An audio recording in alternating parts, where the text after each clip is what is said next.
The Swirly Bokeh filter is something that the brands try to avoid. That means lose a bit of quality of your lens. And you just stick a filter because you want a nostalgic look.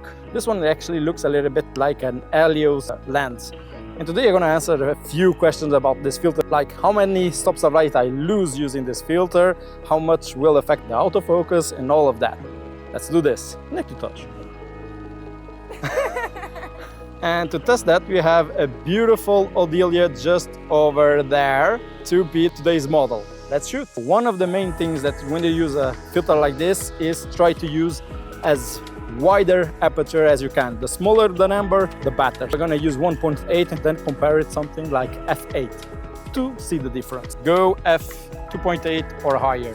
You will get better results. While using the filter, I actually noticed that the closer you get, the more the bokeh will provoke, the more the effect of this thing will be. How much will influence the autofocus. So what I'm gonna do, I'm gonna film Odelia with a filter on and then remove the filter and see what happens. While I was taking pictures, I had the feeling that the face tracking was a little bit not happy by having the filter. Nice. I am at f1.8 and it's tracking the eye very easily.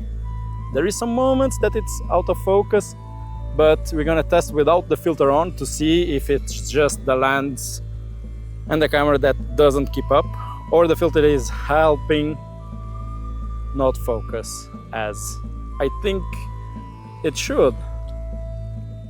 Now, as you can see, this should block a lot of light. So, how much light? I am at manual mode, and without the filter, I have here an exposure of 200 ISO and a 60th of a second f1.8. Let's put the filter on and recalibrate the exposure. I'm gonna try to compensate with the ISO to get roughly the same exposure. So let's raise it up.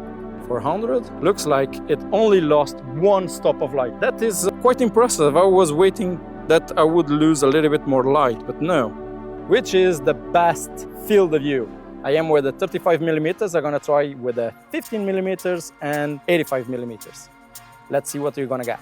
To be fair, with each lens will be f2 because it's the maximum of the 15 millimeters. So it's the same aperture in all the photos. 35 millimeters. Odelia is looking great. The low f2, okay. Oh, shit.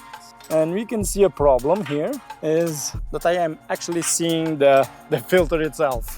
So let's try to get as close as possible. So this lens goes all the way to 15 centimeters to see if that defect will go away. So I have to go really, really close to Odelia to actually take a picture. And this is really awkward. Thank God she trusts me. And it's a terrible photo. And also we can see the filter itself again on the picture. So no 15 millimeters. And finally, the 85 millimeters Viltrox, which is by Canon an illegal lens, but I have one, f1.8 for the filter. I have a good feeling about this one because 85 millimeters I think will be the sweet spot on a full frame camera.